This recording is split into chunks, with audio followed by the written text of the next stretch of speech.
Welcome back to channel. ఇవాళ చాలామంది cut off ఏంటి అని అడుగుతున్నారు. అంటే మాకు ఈ ర్యాంక్ వచ్చింది, సీట్ ఎక్కడ వస్తుంది అని చాలామంది ఫ్రీక్వెంట్‌గా అడుగుతున్నారు. కాబట్టి ఇప్పుడు మనం ఏదైనా ఒక సబ్జెక్ట్ తీసుకొని దానికి సంబంధించి ఎంత ర్యాంక్ వచ్చిన వాళ్ళకి క్యాంపస్‌లో సీట్ వచ్చిందని ఇప్పుడు చూడబోదాం. ఇప్పుడు మనం ఇక్కడైతే చూసుకుందైతే CP get 2024 list of provisionally allotted candidates. ఇది ఈ కోర్స్ ఏంటంటే ఎంఎస్సీ బయోటెక్నాలజీ. ఇది ఉస్మానియా యూనివర్సిటీలో ఓన్లీ సెల్ఫ్ ఫినాన్స్ మాత్రమే ఉంది. కాబట్టి ఇందులో ఏ ర్యాంక్ వచ్చిన వాళ్ళకి ఏ ఫేజ్‌లో ఇంకా వాళ్ళ కేటగిరీ ఎలా ర్యాంక్ వచ్చిందనేది మనం ఇప్పుడు ఈ వీడియోలో చూసుకోబోతున్నాం. ఇప్పుడు మనం ఇక్కడ చూసుకున్నట్లయితే ర్యాంక్ 2 వీళ్ళ కేటగిరీ బీసీఈ. వీళ్ళకొచ్చిన ర్యాంక్ 2.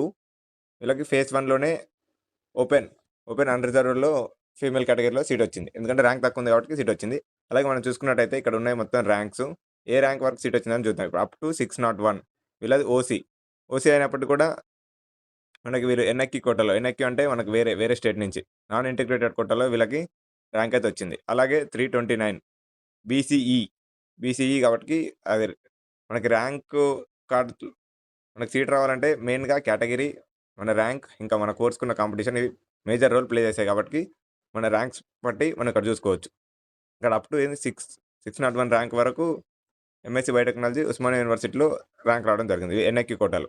అలాగే మనం ఇక్కడ చూసుకుంటే కొంతమందికి స్పెషల్ కేటగిరీస్ ఉంటాయి. లైక్ ఎన్‌సీసీ వాటిలో కూడా ర్యాంక్ వచ్చే ఛాన్స్ ఉంది. ఇక్కడ ఎన్ఐక్యూ కోటాలోనే మనం 134 ర్యాంక్ ఇంకా వేరే వాళ్ళకొచ్చింది ఫేజ్ 1. కొంతమందికి ఫేజ్ 3లో కూడా వచ్చింది. 329 ర్యాంక్ బీసీఈ. ఇలా మనం చూసుకుంటే మన కేటగిరీ, ఇంకా మనకేమైనా స్పెషల్ సర్టిఫికేట్స్, ఇంకా మనకొచ్చిన ర్యాంక్ వీటన్నిటి ద్వారా మనం ఎక్కడున్నది ఇలా చూసుకోవచ్చు. ఇంకా ఏ సబ్జెక్ట్ మీకు కావాలో కామెంట్ చేస్తే మేము వీడియో అప్లోడ్ చేస్తాం. Thanks for watching.